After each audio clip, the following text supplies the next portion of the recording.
जिननान दिट्ठि शुद्धम पद्मं सम्मत चरण चारितम विधियम संयम चरणम जिननान सदेशियम तम्पी।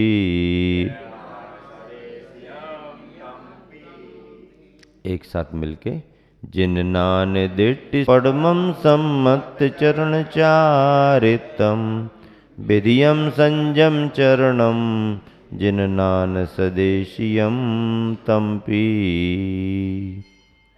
अनुव्यार से देखें। पद्मम प्रथम, सम्मत चरण चारितम सम्यक्त्वा चरण चारित्र है जो। पहला क्या कहा? प्रथम सम्यक्त्वा चरण चारित्र है जो, वह जिननान दिट्ठि शुद्धम जिनेन्द्र भगवान के, जिनेन्द्र देव के नान और दिट्ठि ज्ञान और दर्शन से शुद्ध है। पहला जो सम्यक्त चरण चारित्र है वह जिनेन्द्र भगवान के ज्ञान और दर्शन से शुद्ध है। विधियम दूसरा, संयम चरणम संयमाचरण है। तम्पी वह भी जिननान सदेशियम, क्या?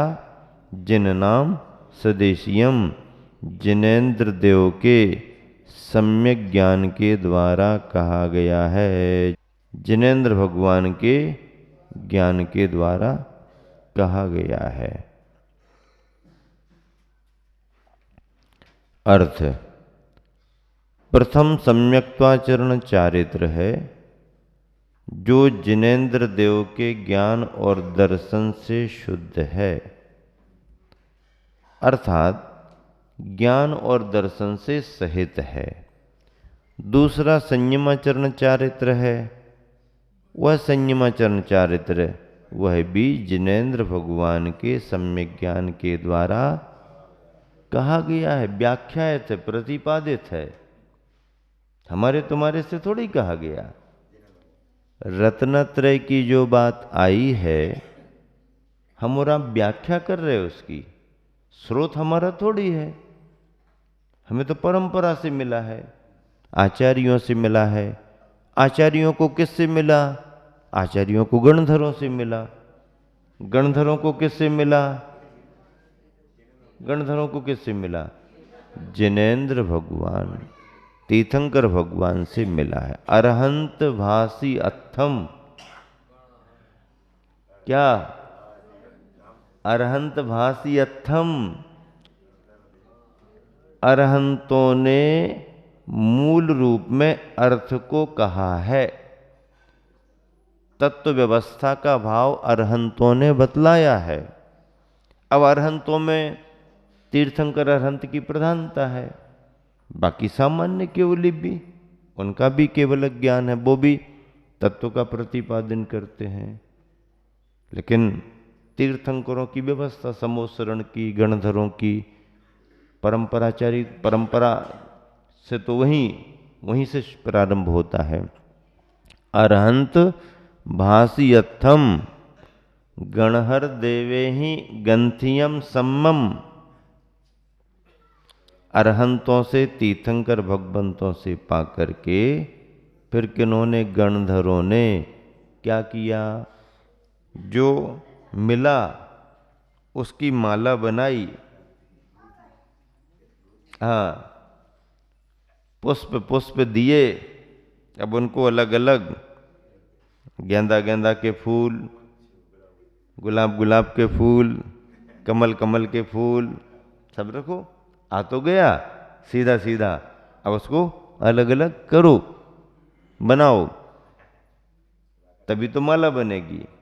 गणहर देवे ही गंथियम सम्मम पड़मामि भक्ति जुत्तो। ऐसे ज्ञान के लिए, श्रुत के लिए भक्ति से प्रणाम करता हूँ। क्या करता हूँ? अब प्रणाम ही तो कर पाएंगे, है? ये तच्छोपसम तो है नहीं। झेल भी नहीं सकते। झेलते तो फिर गणधरों की जरूरत क्या पड़ती है। 66 दिन और नुकसान काय को कराया। महावीर भगवान से कहते हाँ आप सुनाइएगा, हम झेलते हैं। उनके ज्ञान में झलक रहा तुम झेल नहीं पाओगे।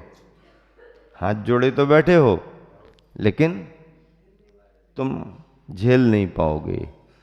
अरहंत भास यत्थम गनहर देवे ही गंथियम सम्मम पणमामि भक्ति जुत्तो सुध नान वहो महोवधिम सरसा श्रुत ज्ञान रूपी ओविधिम। समुद्र ज्ञान का ज्ञानोवधिम, ज्ञानोदधि ज्ञान का समुद्र है। लगाओ डुबकी। कौन लगाता है? डुबकी लगाओ। सद लगा की बावड़ी देखने जाओ। विद्याधर से विद्यासागर में पढ़ो, विद्याधर जी क्या करते थे। वो बावड़ी कहाँ पर है? अभी भी है बावड़ी, जाओ देखने के लिए। हाँ, पानी भरा हुआ है, जंगल उसी तरफ जाते थे। हाँ, आसन लगा के बैठना, डुबकी लगाना, तैरना जिसको आता है वो ही कर सकता है। हाँ, तैरना जिसको आता है वो ही कर सकता है। तैरने की एक कला होती है, आर्ट है। हाँ, भले उसने कॉलेज में पढ़ाई ना की हो, लेकिन उसके पास आर्ट रहता है, कला तैरने की। समझे कि नहीं समझे? है, बहुत ऊंची कला है। हाँ, तैरना जिसको आता है वही अंदर जाके डुबकी लगा सकता है। तैरने नहीं आता, किनारे किनारे पर जिन खोजा तिन पाइया। अब जिन खोजा तिन पाइया, जिन ने खोजा वे ही तो पाएंगे क्या? गहरे पानी पैठ अंदर जाओ गहरे में। ज्ञानी, केवल ज्ञानी। बहती हुई गंगा तुम देख रहे, देखो, चलो ठीक है। स्रोत कहाँ पर है? स्रोत तो हिमालय। वीर हिमाचल तैनिकसी गुरु गौतम के मुख कुंड धरी है। कुंद कुंद स्वामी आ गए। क्या लिखा है इसमें भावार्थ? चारित्र के दो भेदों में पहला भेद सम्यक्त्वाचरण चारित्र है, जो जिनेन्द्र भगवान के द्वारा प्रतिपादित ज्ञान और श्रद्धा से शुद्ध होता है। दूसरा भेद संयमाचरण चारित्र है। इसका भी जिन देव के द्वारा ज्ञान द्वारा उपदेश दिया गया है। इसका भी जिन देव के ज्ञान द्वारा उपदेश दिया गया है। जिन मत में दो प्रकार के चारित्र कहे गए हैं। प्रथम चारित्र सम्यक्त्वाचरण चारित्र है, जो अविरत सम्यक दृष्टि गुणस्थान में होता है, एवं दूसरा संयमाचरण चारित्र है, जो संयता संयत आदि गुणस्थानों में होता है। चारित्र की चर्चा जब भी आती है तो एक बात समझना बहुत जरूरी है। चारित्र का अर्थ संयम होता है। और संयम कहाँ से होता है? चौथे गुणस्थान में तो संयम नहीं है। क्या? चौथे गुणस्थान में तो संयम नहीं है। स्वर्गों का वर्णन करते हुए वीरसेन आचार्य महाराज ने कहा कि स्वर्गों में इंद्रादिगण सम्यक दृष्टि होते हैं, छायक सम्यक दृष्टि भी होते हैं, सामान्य देव सम्यक दृष्टि भी होते हैं, मिथ्या दृष्टि भी होते हैं। लेकिन विशेष पदों पर आसीन एक एक भवावतारी लोकांतिक आदि देव, ये सभी सम्यक दृष्टि ही होते हैं। और एक एक भव में सर्वार सिद्धि के अहिमेंद्र मोक्ष जाने वाले होते हैं। लेकिन जब वह स्वर्गों में रहते हैं, चारों निकाय के जो भी हों, भवनवासी ज्योतिष व्यंतर वैमानिक जो भी, ऊपर के सब भले वो सम्यक दृष्टि और सम्यक दर्शन के साथ सम्यक ज्ञान है, लेकिन वीरसेन स्वामी कहते हैं कि स्वर्गों में उन इंद्रादिकों के पास संयम तो ठीक, संयम की गंध भी नहीं है। क्या? हाँ, गंध शब्द लिखा है, संयम तो बहुत दूर की बात, संयम की गंध भी नहीं है स्वर्गों में। हाँ, श्रद्धान है, ज्ञान भी है, द्वादशांग की चर्चा करते रहेंगे सागरों पर्यंत।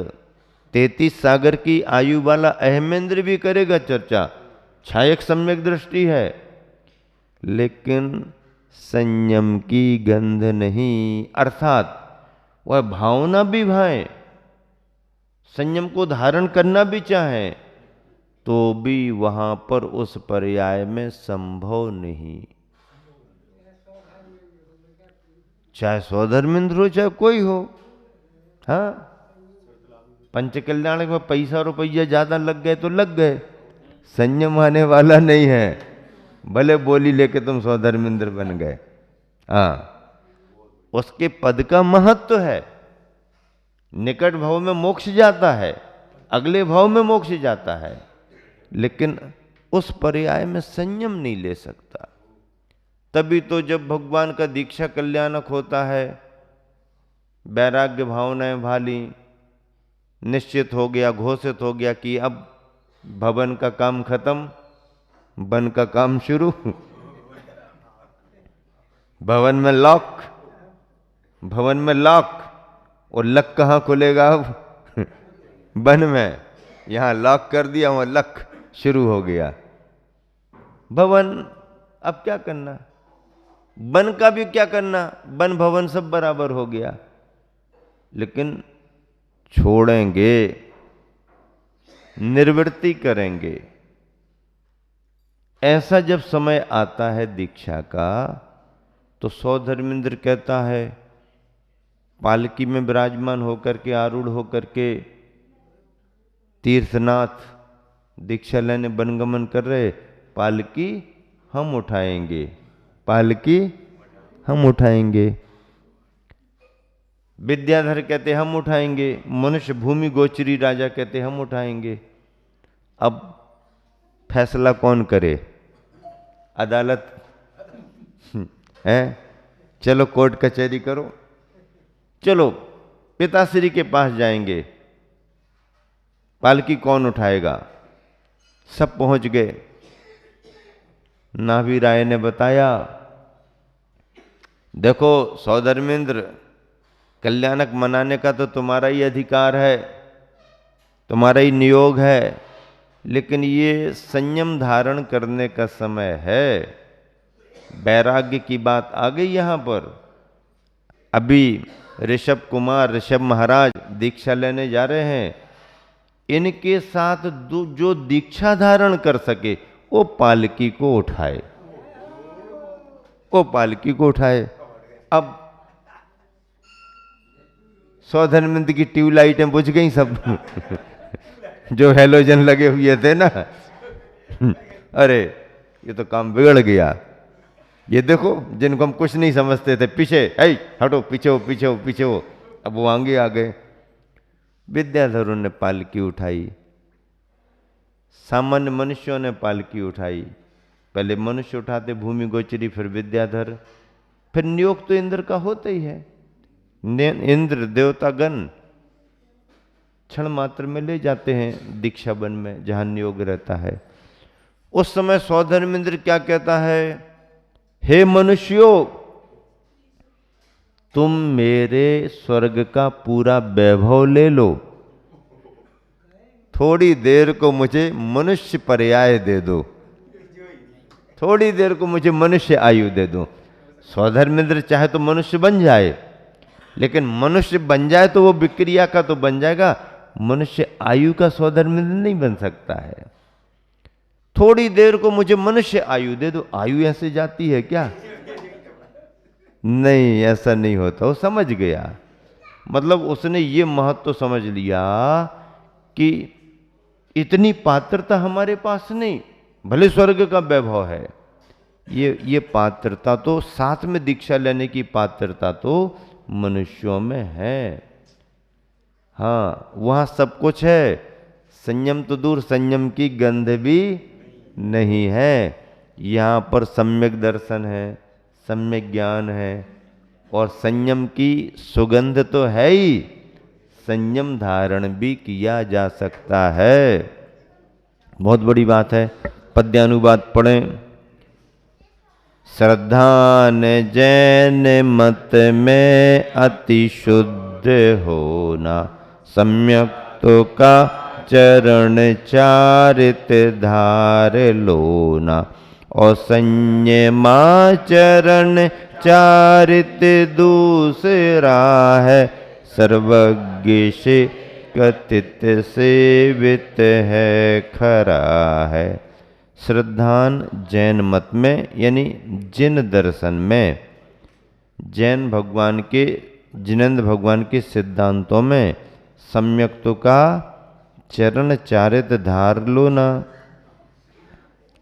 श्रद्धान जिन मत में अति शुद्ध होना, सम्यक्तों का चरण, सम्यक्ताचरण संबंधी चारित धार लोना, और संयमाचरण दूसरा है, सर्वज्ञ से कथित है, सेवित है और खरा है। कैसा है? खरा है। जिस सम्यक्ताचरण की चर्चा यहाँ पर कुंद कुंद स्वामी ने की है, उसको समझना बहुत जरूरी है। चारित्र तो पूर्ण रूपेण महाव्रतों के साथ आता है, और वह भूमिका छठे सातवें गुणस्थान की निर्ग्रंथता से बनती है। किंतु उसके पहले देश चारित्र की जो चर्चा आती है, देश व्रतों के साथ प्रतिमाओं को धारण करने की, उस व्यवस्था में पंचम गुणस्थान बन जाता है। और प्रतिमाधारियों में फिर उद्दिष्ट त्याग प्रतिमाधारी में 11वीं प्रतिमा में क्षुल्लक अवस्था आती है। उसी में और कुछ त्याग करने पर दुपट्टा कटोरा ऐलक अवस्था आती है। 11वीं प्रतिमा की श्रेणियां हैं। पंचम गुणस्थान ही रहेगा।